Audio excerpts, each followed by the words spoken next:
바울과 바나바가 2차 선교를 준비하면서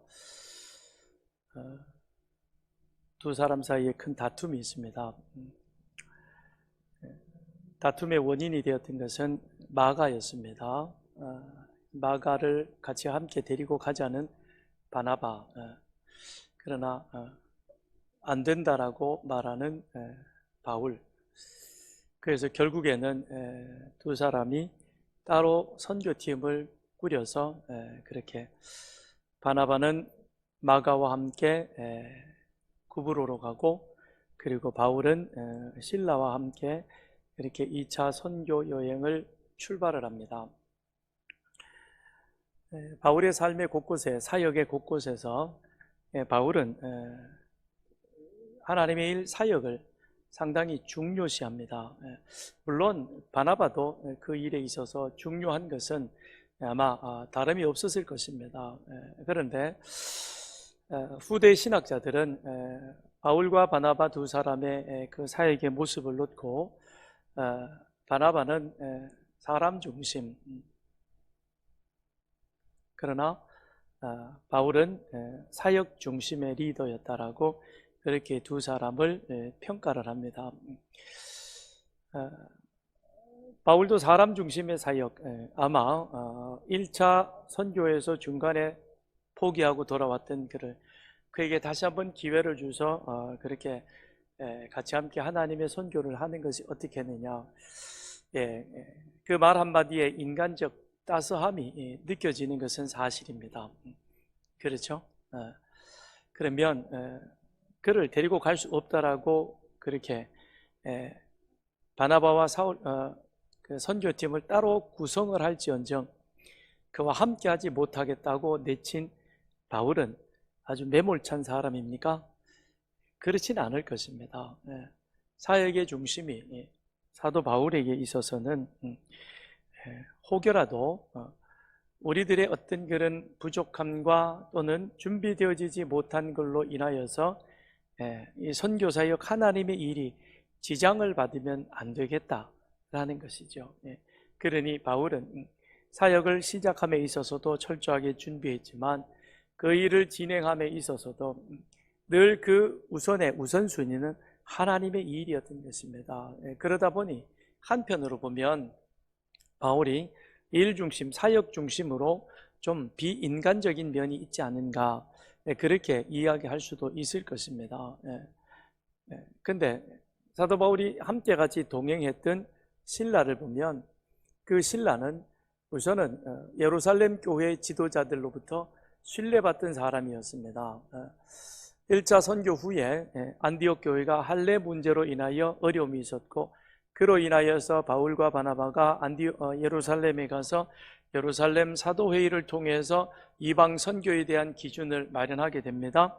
더 이상 이방인들에게는 할례에 대해서 부담을 주지 말라, 이것이 사도회의의 결정사항이었습니다. 그 문제를 가지고 안디옥 교회로 사도들이 파송한 사람이 누구였냐면 실라였습니다.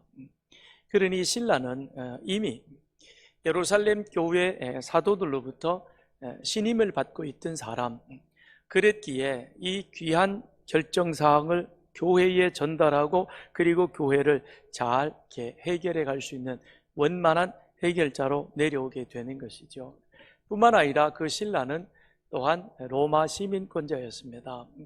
그래서 그가 2차 선교하는 중에 빌립보에서 감옥에 갇히는 일, 거기에서 매를 맞습니다.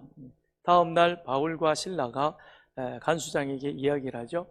우리는 로마 시민권자인데 로마 시민권자인 우리들을 이렇게 물어보지도 않고 죄에 대해서 경중을 따지지도 않고 이렇게 매질을 하느냐, 심각한 문제가 되는 거죠. 그러보건대 바울과 실라는 로마 시민권자였음을 우리가 알 수가 있게 되는 것입니다.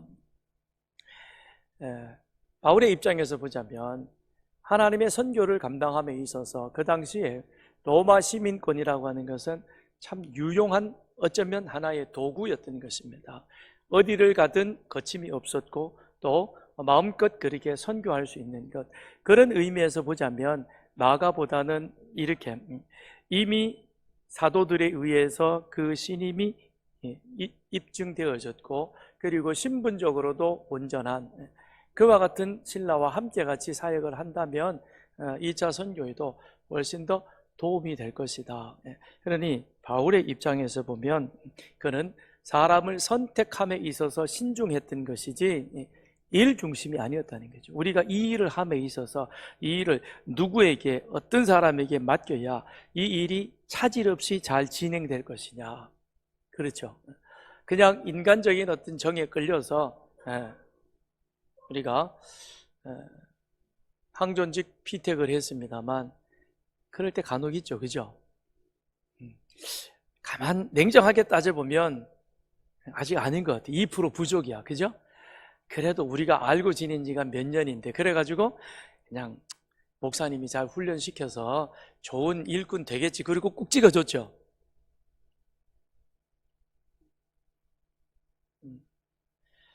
준비 안 된 사람은요, 피택 훈련 받는다고 해서 그 기간 동안에 온전한 사람으로 변하진 않습니다. 이미 준비된 사람이 그 훈련 기간을 통해서 더 마음의 다짐이 단단해지는 것이지, 너무 내가 혹시 이번에 받는 사람들 오해할까? 그건 아니고 앞으로도 우리는 그 부분에 있어서 해야 되겠죠. 그러니 바울은 인정받는 사람, 준비된 사람, 헌신된 사람, 그와 같이 하나님의 일을 차질 없이 진행했으면 좋겠다라는 그런 마음이 지금 16장에도 보면 많은 이름이 나열되어 있습니다. 그 이름들 한 사람 한 사람을 보면 그들의 그 삶이, 그들의 사역이 정말 하나님 앞에 헌신되어지고 하나님 앞에 모든 것을 드림에 있어서 부족하지 않고, 그리고 하나님이 참 기쁘게 받으시는 바로 그와 같은 사람들. 그러니 우리는 이 사람들의 이름, 그 면면들을 살펴보면서 주님께서 나를 문안하실 때 뭐라고 나에 대해서 평가해 주실까? 나는 이 가운데 과연 가장 많이 닮은 사람은 누구일까? 우리가 함께 좀 고민해 보는 그런 시간이 되었으면 좋겠습니다. 이 많은 사람들을 다 함께 소개했으면 좋겠지만 그 가운데서 특별히 제가 소개하고 싶은 두 사람이 있습니다. 그 중에 한 사람은 베베라고 하는 사람입니다. 1절을 보면 내가 겐그리아 교회의 일꾼으로 있는 우리 자매 베베를 너희에게 추천하노니 말씀하고 있습니다. 자, 베베, 겐그리아 교회의 일꾼입니다. 그 사람을 사도 바울이 추천을 합니다. 그렇다면 겐그리아는 어떤 곳일까? 지도를 보면요, 바울이 2차 전도 여행에 머물렀던 곳, 그리고 3차 전도 여행이 끝나면서 로마서를 기록해서 그 베베 편에 이 편지를 보냈던 곳이 바로 고린도였고, 또 학자들은 아마도 사도 바울이 1, 2, 3차 선교 여행 가운데 힘들고 어려웠던 그런 어떤 이 복잡함을 이 겐그리아라고 하는 약간 좀 떨어진 곳에, 그곳에 머물면서, 그러면서 머리도 식힐 겸 마음도 정리할 겸 그러면서 로마서를 기록하지 않았을까. 아무튼 그런데 이 겐그리아라고 하는 이곳은 고린도에 있는 항구 중에 하나인 것입니다. 그런데 이 겐그리아가 사도 바울에게 있어서는 아주 의미 있는 그런 곳이었다는 것이죠. 사도행전 18장 18절에 보면 바울은 더 여러 날 머물다가 형제들과 작별하고 배 타고 수리아로 떠나갈새 브리스길라와 아굴라도 함께하더라. 바울이 일찍이 서원이 있었으므로 겐그리아에서 머리를 깎았더라. 자, 여기 중요한 그 두 가지가 있죠. 겐그리아에서 머리를 깎았다. 겐그리아에서 머리를 깎았다. 그런데 왜 머리를 깎았느냐? 일찍이 서원한 것이 있었다는 것입니다. 그럼 서원이라고 하는 것, 이건 구약에 보면 나시린 서원이라고 하는 것이 나오죠. 그래서 구약에서 나시린 서원에는 평생 서원이 있고 그 다음에 기간 부분 서원이 있습니다. 그래서 삼손이나 사무엘처럼 태어나면서부터 평생도록 그렇게 하나님 앞에 드려지는 그런 나시린이 있고, 그 다음에 짧은 기간, 일정한 기간을 정해서 그 시간 동안 내가 세상의 모든 여러 가지 것들과 좀 구별되어서 하나님 앞에 내 자신을 드리고 다시 한 번 더 믿음을 좀 내가 더 돈독히 해야 되겠다. 그래서 기간 서원이 있습니다. 그런데 기간이든 병생이든 이 나실인 서원에는 세 가지 지켜야 할 규례가 있습니다. 그게 뭐냐면 첫째는 포도주와 독주를 입에 대지 말아야 되고, 그 다음에 두 번째는 시체를 가까이 하지 말고, 세 번째는 머리에 삭도를 대지 않는다. 삭도를 대지 않는다는 것은 머리를 깎지 않는다는 것입니다. 자, 머리에 칼을 대지 않는다, 머리를 깎지 않는다는 그 의미는 그건 멋으로 그렇게 키운다는 것이 아니라 내 마음대로 살지 아니하고 하나님의 뜻대로 살겠다는 순수한 헌신의 다짐인 것입니다. 그러니까 예를 들면 내가 이번 주간, 우리가 다음 주간 북한 사역 주간이고, 그래서 주님의 사랑으로 북한의 어린이들, 그들에게 주의 사랑이 함께 전해지기를 원한다. 그래서 함께 저희들이 북한 사역 주간으로 선포하고 한 주간 동안 가정에서 가족들과 그 말씀으로 예배도 드리며 말씀으로 은혜를 나눌 것입니다. 그럴 때에 우리 마음에, 자, 오늘 광고도 했습니다. 그러니 이번 주 그 북한 사역 주간에는 우리 가족이, 북한의 어린이들은 밥도 제대로 먹지 못하고 굶는다 그러는데 우리는 이렇게 잘 먹고 그냥 이렇게 살아야 되겠느냐. 한 주간만이라도, 특별히 그 주간에는 6.25도 있잖아요. 그러니 좀 다짐하는 마음으로 아침 금식을 하자든지, 좋아하는 커피를 우리가 마시지 않는다든지, 좀 이렇게 결단하는 그 시간, 그래서 그 시간만이라도 우리가 좀 구별된 모습으로 하나님 앞에 살았으면 좋겠다. 이게 머리에 삭도를 대지 않는 바로 그와 같은 의미가 되는 것이죠. 그렇다면, 자, 나실인 서원을 한다면 머리를 깎는 것이 아니라 길러야 되겠죠. 그죠? 네? 머리에 칼을 대지 않는 거니까. 그런데 바울은 어땠습니까? 머리를 깎았습니다. 근데 왜 깎았느냐? 일찍이 서원한 것이 있었다는 겁니다. 그러면 바울이 일찍이 서원했던 것이 무엇일까? 왜 그것 때문에 머리를 깎았을까? 서원과 머리 깎은 것에 대해서 우리는 좀 상반되지만 두 가지로 한번 추측해 볼 수 있습니다. 하나는 바울이 2차 선교 여행을 떠나면서 바나바는 바울에게 있어서 그를 지금의 이 자리에 있게 만들어준 참 고마운 사람이잖아요. 그렇죠? 그리고 같이 함께 선교도 다녀왔던 사람이고, 그런 바나바와 헤어져서 2차 선교를 떠났습니다. 그때 그 마음이 어떻겠습니까? 바울은 마가가 미워가지고 못 데려가겠다 그랬던 건 아니죠.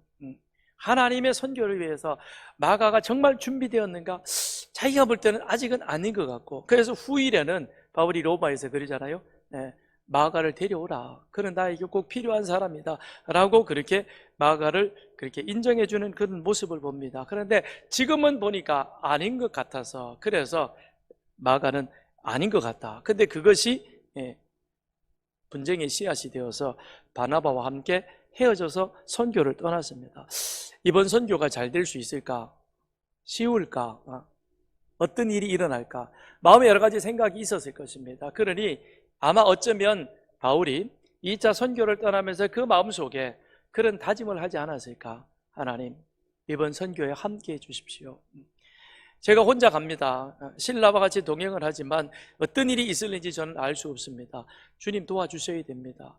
그러면서 그 다짐과 더불어서 함께 같이 그 마음속에 예를 들면 아침 금식을 한다든지, 아니면은 또 다른 어떤 하나님 앞에 약속을 한다든지, 이런 어떤 다짐과 결심 속에 2차 선교를 떠나지 않았을까. 그런데 은혜 가운데 생각지도 않게 마게도니아 지역으로 갔지만 그 안에서 하나님의 선교 사역을 잘 감당했습니다. 그래서 이제 안디옥으로 다시 돌아오려는 그 시점에서 생각해 볼 때, 하나님의 은혜였다. 모든 것이 하나님의 은혜였구나. 감사합니다. 그러니 이 시점에서 그가 출발할 때 다짐했던 그런 어떤 이 마음의 소원, 이것이 다 이루어지는 모습을 바라보면서 하나님 앞에 감사하는 마음으로 이제 소원이 끝났으니 머리 깎아야 되겠다, 그랬을 수도 있고요. 그 다음에 또 하나는 좀 상황이 다르죠. 3차 선교가 끝나고 바울이 이 고린도에서 로마서를 씁니다. 그런데 로마서 중간쯤에 가서 보면 바울이 이런 고백을 합니다. 내 속 사람으로는 하나님의 말씀을 즐거워하되 내 지체 속에서 한 다른 법이 내 마음의 법과 싸워 내 지체 속에 있는 죄의 법으로 나를 사로잡는 것을 보는도다. 오라, 나는 곤고한 사람이로다. 이 사망의 몸에서 누가 나를 건져내랴. 대사도가, 그 바울이 그 자신을 바라보면서 내가 다메섹 도상에서 주님께 붙잡혔고, 그리고 그 이후로 지금까지 오직 한 마음 한 길로 주의 일을 위해서 헌신한 다음에 지금까지 달려왔는데, 그런데 30 중반에 주님 앞에 붙잡혔고 지금 20여 년이 지난 50 중반에 와서 자신의 삶을 되돌아보니 진짜 주님이 원하시는 삶을 살았는가? 정말 주님이 가라는 그 길로 지금 내가 치우침 없이 주님이 바라보실 때 정말 잘했다, 칭찬받는 그런 충성된 증인으로 왔는가? 그런데 내 자신을 되돌아보니 내 자신이 스스로에게 만족함이 없습니다. 우리도 그렇죠, 그죠? 오늘 설교 들으면서 예배 시간을 통해서 다짐을 합니다. 그런데 예배당을 나서고 집에 가서 사는 동안, 한 주간 동안 어땠어요? 월요일보다는 화요일이, 화요일보다는 수요일이 점점 식어가죠. 날씨는 점점 뜨거워가는데 주님을 향한 우리의 열정은 점점 차가워집니다. 그리고 다음 주일 올 때쯤 되면 한겨울이 되어가지고 다시 여기 와서 또 데피는 거죠, 그죠? 너무했나요? 봄인가요? 자, 처음에는 그랬는데 이렇게 되고, 그게 내가 예수를 처음 만났을 때, 그때 주님 앞에서는 무엇이든지 다 하리라, 부름받아 나서니 몸 어디든지 가오리다. 그런데 신대원 졸업할 때 보면 부름받아 나서니 몸 내 뜻대로 가오리다. 주님 뜻이 아니라 내 뜻대로 가는 그런 모습으로 바뀌어져 있는 모습을 우리는 문득 발견해 보면서, 아, 내 마음 안에 두 사람이 있네. 주의 뜻을 따라가려고 하는 그 일에 됐어, 그만하면 잘해, 이 정도면 되지 않느냐, 그리고 주저앉혀 버리려고 하는 그런 자신의 모습을 바라보면서 바울이 몸부림치는 겁니다.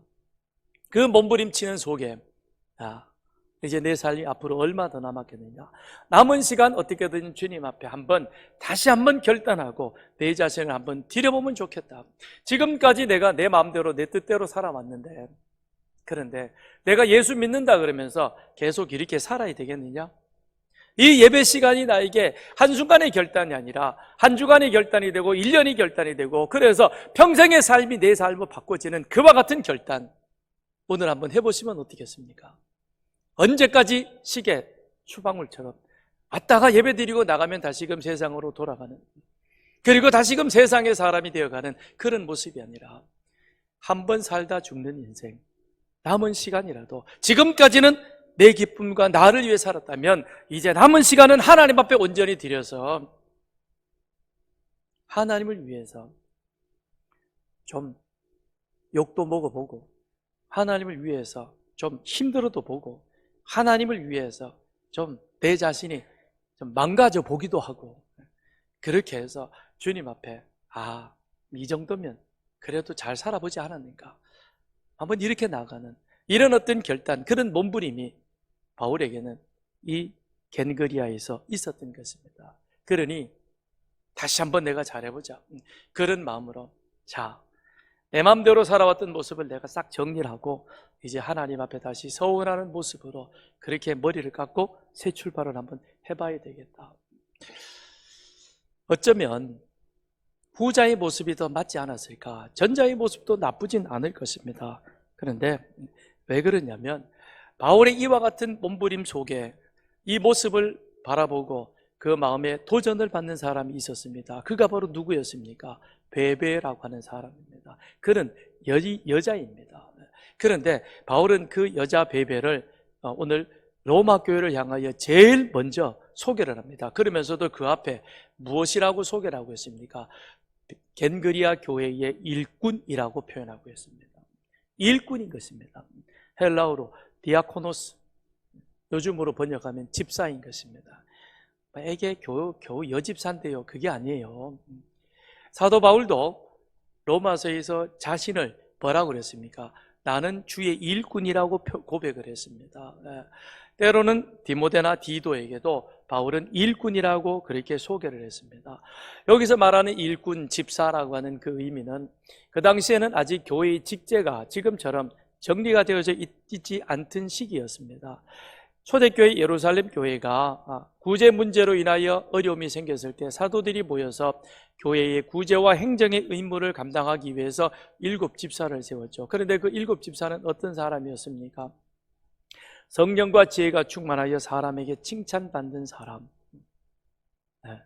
단순히 그들을 집사라는 차원에서 보기보다는 교회의 전반적인 일들, 사도와 더불어 함께 동력하며 그 일들을 대신해가는 사람들인데 그들은 성령 충만한 사람이었습니다. 말씀에 충만한 은혜가 있었습니다. 그리고 사람들에게 인정받던, 칭찬받던 사람이었습니다. 그러니 영적으로, 인간적으로 모든 면에 있어서 잘 구비되어진 사람, 그가 바로 오늘 바울이 자신 있게 추천하는 베베라고 하는 사람, 그 베베 여집사의 손을 통해서 사도 바울은 로마서를 들려 로마 교회에 보내게 되는 것입니다. 아마 어쩌면 이 베베가 이 겐그리아 교회에 비록 여자의 몸이지만 그가 그 교회의 귀한 모든 일들을 책임 맡아서 감당할 수 있는 그와 같은 사람으로 그렇게 거듭날 수 있었던 것은 바로 사도 바울이 그 겐그리아에서 다시 한번 자신의 모습을 되돌아보면서 하나님 앞에 몸부림치고 다시금 바르게 서려고 하는 그런 어떤 영적인 갈급한 갈증, 그 가운데 이 모습을 묵묵히 쳐다보고 있던 베베도 나도 저렇게 바울처럼 한번 살아봤으면 좋겠다. 나도 저렇게 바울처럼 하나님 앞에 우리 자신을, 내 자신을 좀 드리는 그와 같은 사람이 되었으면 좋겠다. 그런데 이 베베는요, 2절에 보면 너희는 주 안에서 성도들이 합당한 예절로 그를 영접하고 무엇이든지 그에게 소용되는 바를 도와줄지니 이는 그가 여러 사람과 나의 보호자가 되었다. 바울과 여러 사람에게 보호자가 되었다라고 그렇게 말하고 있습니다. 보호자. 이 의미를 이해하기 위해서는 1세기 당시에 로마 교회의 그와 같은 그 후견인과 그 다음에 하속인의 관계를 우리가 이해할 필요가 있습니다. 예를 들면 이런 겁니다. 로마 사회는 많은 노예들이 있었습니다. 그래서 각 가정에도 사실은 노예의 숫자가 더 많았죠. 그래서 그 많은 노예들이 있는데 그 노예들에 대하여 이 주인은 후견인의 역할을 하는 겁니다. 그래서 법적으로 그들의 신분에 대한 보장을 세워주고 또 노예 가운데서 때로는 자유인이 되어지는 경우도 있습니다. 또는 그들에 대해서 재정적인 후원의 역할도 함께 같이 감당하게 되는 겁니다. 그러므로 이 후견인 보호자와 그 다음에 하속인 노예의 관계 속에서 이 후견인은 로마 사회에 있어서 그것은 하나의 명예이기도 했습니다. 내가 누구의 후견인이다라고 했을 때 그것은 그 사람에게 있어서는 사회적 지위로 또는 명예로, 권위로 이 모든 것들이 인정받는 그와 같은 대단한 역할들을 했습니다. 그렇다고 보면 바울은 로마 시민권자이니까 바울에게 있어서 베베가 보호자가 후견인이 되어진다는 것은 그런 어떤 신분적, 법적인 그런 면에 있어서 보호자는 아니었을 것입니다. 대신 사도 바울이 일하면서 선교는 하지만 재정적으로 늘 어려움 가운데 있었을 것입니다. 그런 부분에 있어서 이 베베는 그가 가지고 있는 물질적인 후원 그리고 여러 사람들에게 보호자가 되었다라고 말합니다. 그러니 법적으로 물질적으로 후원자가 되지 않았을까? 왜 그러냐면 우리 지도를 한번 다시 보겠습니다.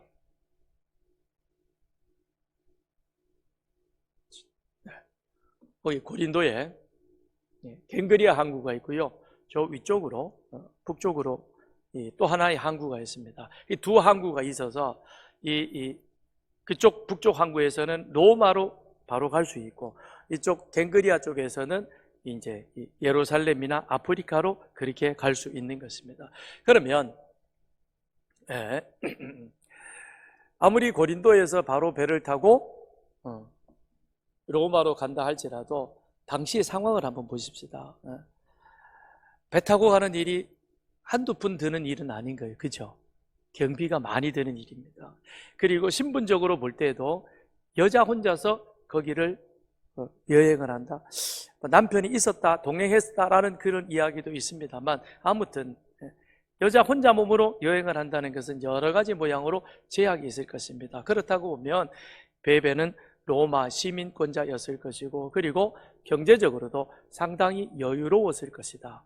마치 빌립보의 루디아처럼 이 베베도 물질적으로 큰 여유가 있지 않았을까. 그런데 중요한 것은 로마 시민권자로서 그 당시에 법적으로 사회적으로 보호받는 시민이었고, 경제적인 여유가 있었지만 그 여유를 가지고 명품백이나 사고 나 좋아라고 여기저기 여행 다니면서 즐기는 그와 같은 일에 베베는 시간을 보내는 것이 아니라, 여러분, 아무리 그 당시에 돈이 있어서 배를 타고 그리고 로마로 그렇게 경제적인 여유 속에 여행을 한다 할지라도 불편합니다. 힘듭니다. 그런데 그와 같은 일을 이 베베는 기꺼이 그 일에 자신을 헌신했다는 것이죠. 하나님이 주신 사회적으로 귀한 것들, 그 다음에 하나님이 주시는 물질의 여유로움, 이걸 가지고 자기를 위해서만 치장하고 사용하는 것이 아니라 어떻게 하면 이걸 내가 교회 공동체를 위해서, 하나님의 나라를 위해서 드릴 수 있을까, 기꺼이 드린 사람이 바로 베베였던 것입니다. 그렇기에 바울은 특별히 로마 교회에 당부합니다. 너희들은 성도들의 합당한 예절로 그를 영접하고 무엇이든지 그 사람에게 필요한 것이 있으면 너희들이 도와줬으면 좋겠다라고 말하고 있죠. 그러니 베베를 어떻게 대접하라는 거죠? 나를 만나듯 그렇게 해줬으면 좋겠다, 바울은 그렇게 말하고 있는 것입니다.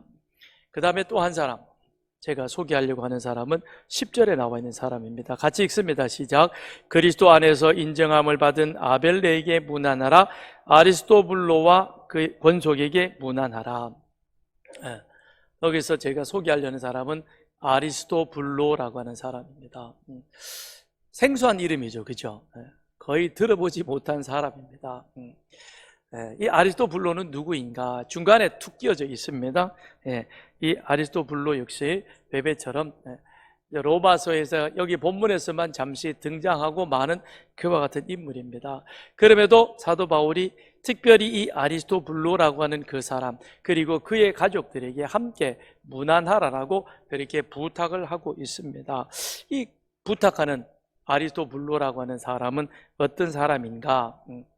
이 아리스토블로를 좀 더 잘 이해하려면 신구약 중간사를 알아야 됩니다. 신구약 중간사를 알아야 되고, 신구약 중간사 가운데서도 특별히 골치 아프고 복잡한 헤롯 가계에 대해서 우리가 좀 알 필요가 있습니다. 근데 오늘은 제가 복잡한 얘기는 안 할게요. 그건 이후에 신구약 중간사 헤롯 가계도를 하면서, 공부를 하면서 여러분들이 배우면 되겠고요. 그래서 오늘은 간단하게 헤롯, 그 다음에 헤롯의 7 아내 중에서 두 번째 아내, 그리고 두 번째 아내가 낳은 두 사람, 그 가운데 헤롯 아그리빠와 그 다음에 아리스토블로, 이 두 사람에 대해서만 우리가 간단하게 한번 생각해 보겠습니다. 지도를 한번 보여주시죠. 너무 많이 뛰어가 버려가지고. 지도인데 영어 지도가 나와서 죄송해요.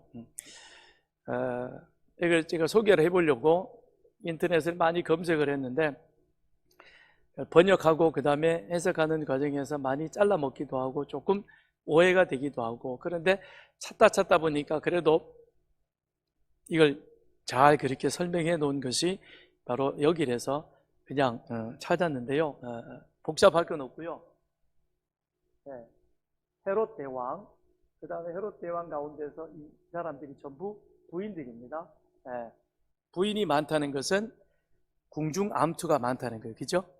누가 내 후계자가 될 것이냐, 이것 때문에 암투가 많은데, 그런데 이 헤롯에게 있어서 가장 큰 문제는 무엇이었냐면 그는 이두메 사람이라는 것이죠.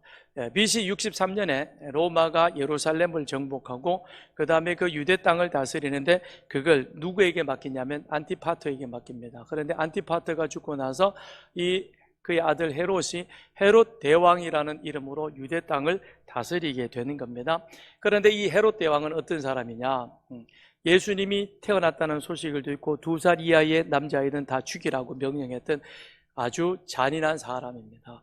잔인하지만 이 사람은 굉장히 능력자였습니다. 그래서 예루살렘 성전을 재건하고 그런 이 눈에 보이는 치적들을 많이 이루었던 사람인 겁니다. 그렇지만 늘 그 마음속에는 무슨 생각이 있었냐면 나는 반쪽짜리 유대인이다 라는 생각입니다. 왜냐? 이두메 에돔 사람, 에돔 출신이거든요. 그렇기 때문에 어떻게 하면 유대인들의 마음을 얻을 수 있을까? 유대인의 마음을 얻기 위해서는 자신이 하스몬 가문하고 어떻게든지 연결되어져야 되겠다. 그래서 그가 그렇게 생각해서 두 번째 부인을 얻었는데 다행히 두 번째 부인은 하스몬 출신이었습니다. 하스몬 출신하고 결혼을 했는데 이 여인이 두 아들을 낳아 주었습니다. 그런데 자, 부인이 많죠, 그죠? 지금 저기 보니까 영어라 잘 이름은 모르겠어요. 아무튼 이게 전부 다 부인들입니다. 짜라라 하면서 7명의 부인이 있었어요. 그러니 얼마나 시끄럽겠어요, 그죠? 그렇죠? 우리는 1대1로 사는데도 힘들죠. 근데 7명을 살려니까 힘들었을 거예요. 그러니 이 부인들 가운데에서 서로 헤롯 그 이후의 자리를 노렸는데 그런데 헤롯이 하스몬이라고 하는 그래서 자기의 그 이 핸디캡을 채워줄 그 사람을 여인을 맞이해서 두 아들을 낳았습니다. 두 아들을 낳았는데 이 두 아들을 넷째 부인이 음모를 꾸며가지고 부인과 그 다음에 엄마와 두 아들을 죽여버립니다. 그런데 다행히 그 둘째 아리스토블로가 똑같은 이름인데요. 결혼을 해서 두 아들을 낳았습니다. 그런데 그 두 아들이 누구냐면 헤롯 아그리파, 여기 나오는 헤롯 아그리파와 그 다음에 아리스토블로라고 하는 사람입니다. 이 헤롯 아그리파는 사도행전 12장에 그 사람의 이름이 등장을 합니다. 영어니까 골치 아프니까 이제 얘기 들으시기 바랍니다. 자, 가시죠. 이제 잠깐만 얘기하면 되겠습니다. 그렇게 해서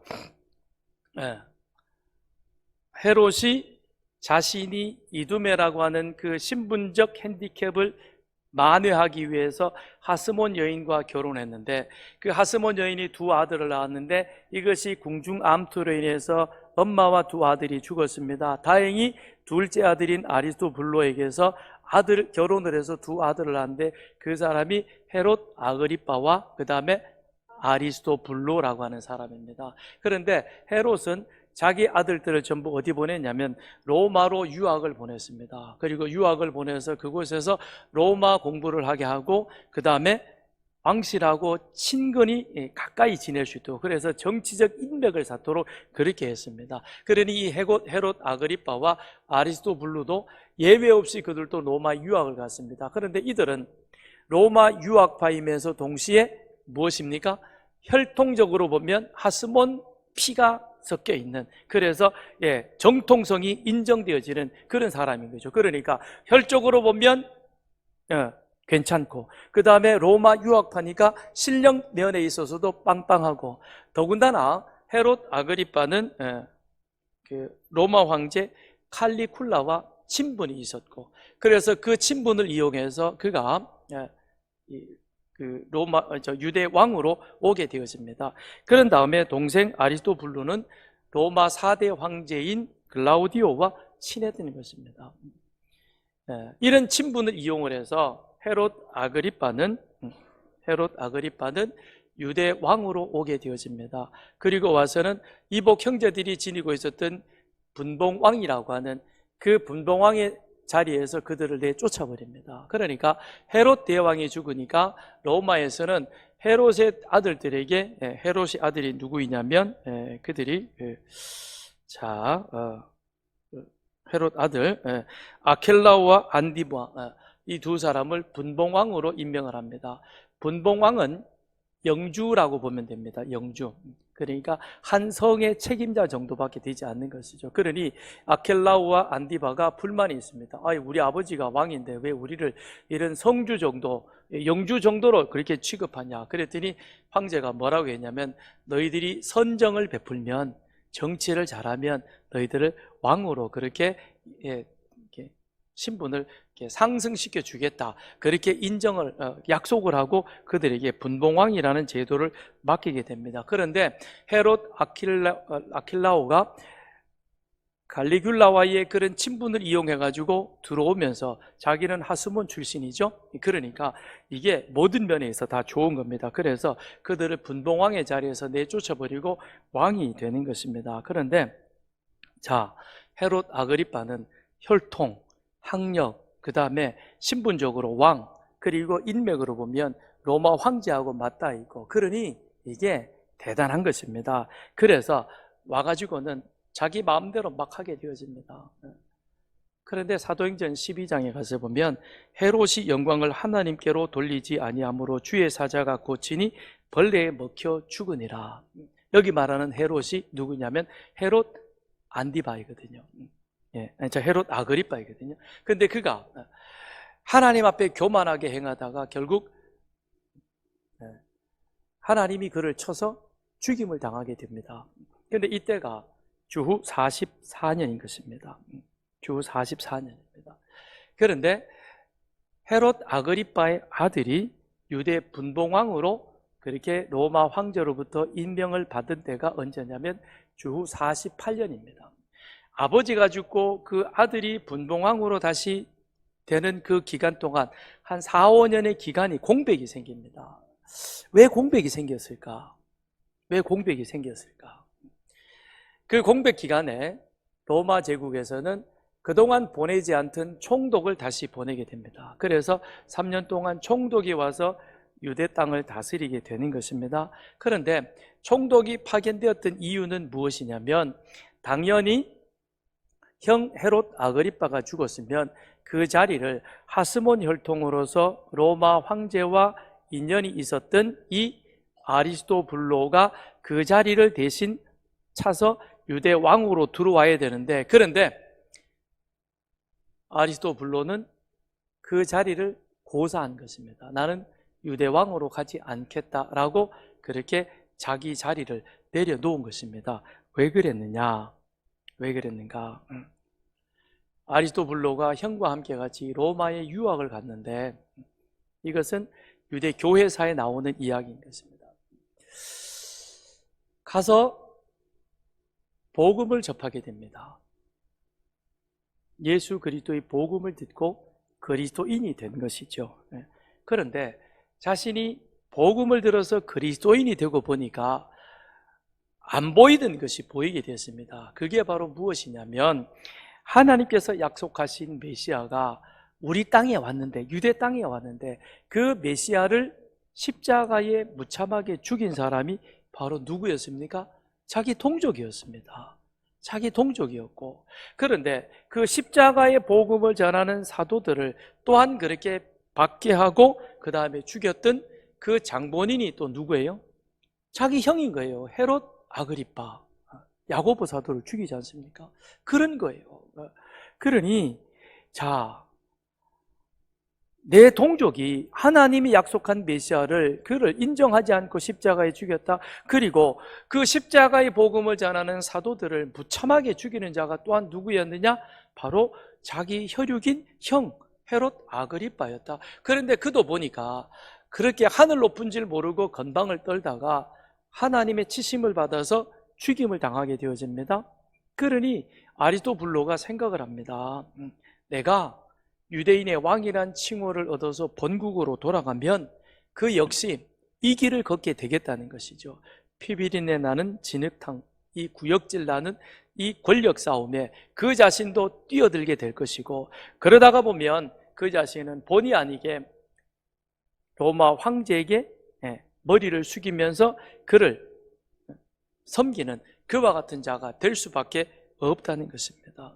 그래서 결국에는 로마 권력의 하수인으로 그렇게 그 자신이, 왜냐? 자기 자리를 지키려면 어쩔 수 없이 그런 삶을 살아가야 한다라는 것입니다. 그러니 예수를 주로 영접한 아리스토블로에게 있어서 로마 황제를 주인으로 내가 모셔야 될 것이냐? 그럴 수는 없다는 것이죠.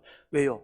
내 삶의 주인은 예수 그리스도이시다. 그러므로 나는 로마 황제의 하수인이 되는 것을 나는 포기하겠다. 그래서 과감하게 유대 왕으로 오는 것을 이 아리스토블로가 포기하는 겁니다. 그래서 로마에서는 총독을 보냈다가 이후에 헤롯 아그리빠의 아들을 영주로, 분봉왕으로 그렇게 임명을 하게 되는 겁니다. 이것이 48년의 일이었다는 것입니다.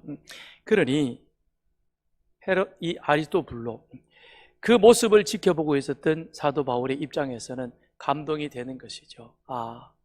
아리스토블로, 그 사람은 세상적으로 보면 정말 좋은 권력의 기회를 가질 수 있는 자리였는데, 그런데 그 자신이 이미 예수 그리스도를 그 자신의 구주로 고백했기에 세상의 진흙탕 싸움에 자기 자신을 스스로 더럽히면서 그런 권력의 끈아부를 잡고 권력의 하수인으로 전락되지 아니하고 그리스도의 종된 모습으로 그 자신의 신앙을 고백하기로 다짐한 아리스토블로. 그런데 더 놀라운 것은 그의 가족들이 이런 아리스토블로의 선택을 지지했고 그리고 도왔다는 것입니다. 그래서 바울은 그의 권속들에게 무난하라라고 그렇게 특별히 그 말을 적어두고 있는 것이죠. 여러분, 그냥 오해 없이 들으십시오. 제가 세상에 좋은 길이 있었습니다. 그러면 저희 집사람도 덩달아 좋아질 수 있는 거죠. 근데 제가 그거를 과감하게 내려버리고 그리고 저 오지로 갔습니다. 그런데 제 아내가 더 박수치면서 저를 따라옵니다. 90%는 좀 불가능하겠죠, 그죠? 안 그러겠어요? 아니, 제가 뭐 아내들을 폄하하는 건 아닙니다만 일반적으로 보면 어때요? 남편이 사장 되면 부인은 사장 사모님이 되는 거죠, 그죠? 신분 상승이 되는 겁니다. 그러면 어떡하겠어요?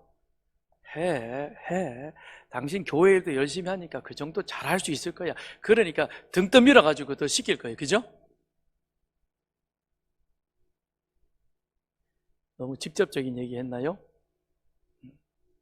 근데 가족들은 아리스토블로가 나 유대 왕으로 안 가, 나 더 이상 로마의 권력자의 하수인으로 나가지 않을 거야, 나는 예수 그리스도가 나의 구주야, 그걸 가족들에게 고백을 합니다. 그랬더니 그 부인이 박수치는 거예요. 잘했다고. 이 사실을 바울이 감동했습니다. 그래서 아리스토블로의 권속에게, 그 가족에게 무난하라. 참 멋있죠. 오늘 이 시대가 어떤가요? 헤롯 대왕, 그 주변의 그 아들들처럼 어떻게하든지 그 권력의 자리, 그걸 놓지 않으려고 오늘 이 세상은 권력과 돈에 미쳐 돌아가고 있다고 해도 과언이 아닐 것입니다. 금수저냐 흙수저냐를 따지고 스펙이 어떠냐를 따져보면서 어느 정도를 쌓았느냐, 그렇게 해서 우리 젊은이들을 그런 곳으로 내몰고 있습니다. 이것이 우리들이 처해 있는 그와 같은 현실인 것입니다. 이 가운데서 아리스토블로가 오늘 우리들에게 던지는 그 의미는 굉장히 우리들로 하여금 다시 한번 그리스도인으로서의 삶이 무엇인가를 생각하게 해주는 것입니다. 권력의 자리에 다 잡은 자리입니다. 그냥 눈 딱 감고 가면 그 다음부터는 앞길이 그야말로 확, 세상에서는 풀린다 그러겠죠. 그런 자리에 서 있었지만 그거를 내려놓고 평범한 이름 없는 로마 교회의 한 성도 그리스도인으로 남겠다는 이 아리스토블로. 세상은 지금도 권력과 그리고 물질을 위해서 피비린내 나는 진흙탕 싸움을 싸우고 있습니다. 우리는 그 일을 매일 눈으로 보고 뉴스로 듣고 있습니다. 그러면서 어쩌면 우리도 거기에 지금 한 일원이 되어서 살아가고 있는 것은 아닐까요? 여러분, 제 말이 너무 극단적인지는 모르겠습니다만 한 번 살다 죽는 인생인 것입니다. 한 번쯤 주를 위해서 우리의 삶을 결단하고 하나님 앞에 드릴 수는 없는가요? 1년을 한번 보십시오. 이 무더위 벌써부터 시작되어서 8월까지 어떻게 지내느냐. 그런데 금방 지나갑니다. 금방 선선해지고 그 다음으로는 춥다고 히터 안 트냐 그러고는 금방 갑니다. 인생 금방 지나가는 겁니다. 오래될 것 같지만 금방 우리는 하나님 앞에 섭니다. 우리의 결단은 하나님 앞에서 내가 어떤 문안 듣느냐라는 것입니다. 주님 앞에 섰을 때 오늘 바울이 로마 교회를 향하여 한 사람 한 사람 그 이름을 기억하면서 갱그리아 교회 일꾼이요 우리의 보호자인 베베, 나와 함께 같이 옥에 갇히기도 했던 누구 이러면서 하나하나 불러줄 때 하나님 앞에서의 내 이름은 어떤 모습으로 불려질까? 그리고 주님은 그런 나를 어떤 모습으로 대해줄까? 다윗이 아들 압살롬의 반역으로 인해서 쿠데타로 인해서 쫓겨갔습니다. 힘든 시간을 보냈습니다. 그런데 그 힘든 시간 안에서 그를 마음껏 공양했던 사람이 있습니다. 그가 바르실레라고 하는 사람이죠. 쿠데타가 평정이 되어지고 이제 다윗이 환궁을 준비합니다. 그때 다윗은 바르실레에게 말합니다. 나와 같이 함께 궁으로 돌아갑시다. 내가 피난 시절에 있을 때 당신이 나를 공개했던 것처럼 이제는 내가 당신의 남은 삶을 공개해 드리겠습니다. 난이 평정되어지고 다시금 일상의 삶으로 돌아왔으니 이 기회야말로 참 좋은 때인 것입니다. 이때에 하여튼 뭐라도 그냥 끄집어내가지고 나도 그때 가서 이런 일 했습니다. 나도 그때 이렇게 다윗왕 옆에서 이렇게 활 쏘았습니다. 이렇게 자꾸 얘기를 하면 이후에 논공횡상을 따지면서 한 자리 찾아올 수 있는 참 절호의 기회인 것입니다. 모든 사람이 그런 기회를 어쩌면 노리고 있는 그때에 바르실레는 직접 다윗 왕이 나랑 같이 갑시다. 궁에 가면 내가 이제는 당신을 공개하겠습니다. 그런 청을 받았음에도 불구하고 바르실레는 거절합니다. 아니요. 내가 왕을 따라가면 왕에게 폐가 될 것입니다. 나는 이미 나이 80이고 남은 여생 그냥 조상들의 묘실에 있는 고향에서 그냥 조용히 지내고 싶습니다. 그러면서 거절합니다. 와,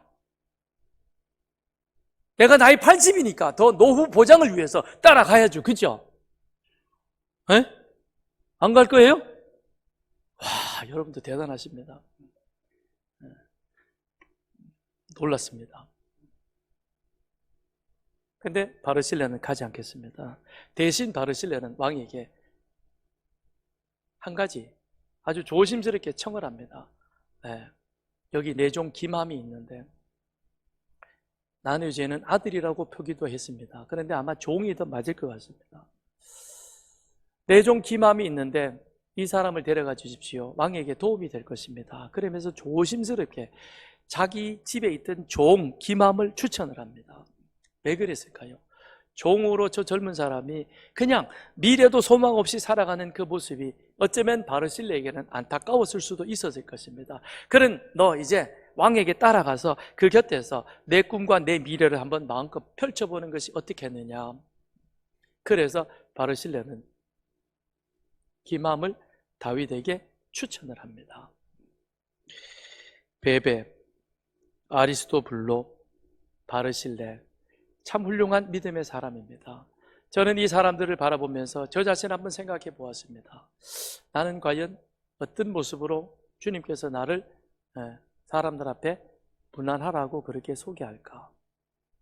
어떤 모습일까? 어떤 모습일까? 로마서 16장에는 이 외에도 이름 없이 그 가족들, 함께 모이는 가정교회들 이렇게 소개되어지고 있습니다. 그렇습니다. 지금까지 기독교 2000년 기간 동안 어느 시대 어느 교회에서나 이름을 밝히지 않는 신실한 그리스도인이 있었고 그들의 헌신을 통해서 지금의 교회는 이렇게 성장하며 또 왕성하게 이루어져 가고 있는 겁니다.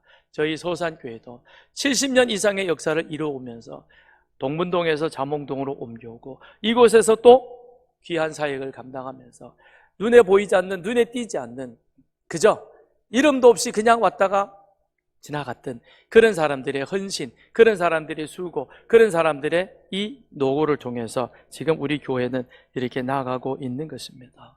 우리 교회 안에도 드러나지 않지만 신실한 주의 일꾼들이 많음을 우리는 잊지 말아야 할 것입니다. 우리는 그들에게 감사한 마음을 가지고 그들이 사랑하는, 그리고 그들에게 또 고마운 마음을 잊지 말아야 할 것입니다. 그러면서 더불어 우리 안에서도 아름다운 주의 교제가 이루어져 함께같이 하나님의 교회를 그렇게 세우며 헌신해가는 저와 여러분 되기를 바랍니다. 이 시간 우리 같이 한번 기도하겠습니다. 오늘 주신 말씀을 기억하며 하나님, 저에게 배배 같은 마음을 허락하여 주옵소서. 구원받은 자로서 하나님이 쓰는 그 귀한 것들, 하나님의 교회를 위해서 마음껏 한번 사용할 수 있는 그런 결단의 용기를 허락하여 주옵소서. 아리스토블로 같은 분명히 보장되어진 사회적인 지위이지만 그러나 그것마저도 내려놓고 한 번 사는 인생, 한 번 왔다 가는 것, 하나님 앞에서 내 이름이 그저 이름도 빛도 없지만 그러나 주님 앞에 주님의 교회를 위해서 헌신하는 자가 되기를 바랍니다. 바르실레 같은 남은 삶도 더 이상 노욕을 부리지 아니하고 어떻게 하든지 다음 세대를 위해서 그 자리를 마련해 줄 수 있는 바로 그와 같은 사람, 우리 같이 함께 이 시간 내 목소리가 내게 들릴 만큼 간절한 마음으로 말씀을 생각하며 기도하겠습니다.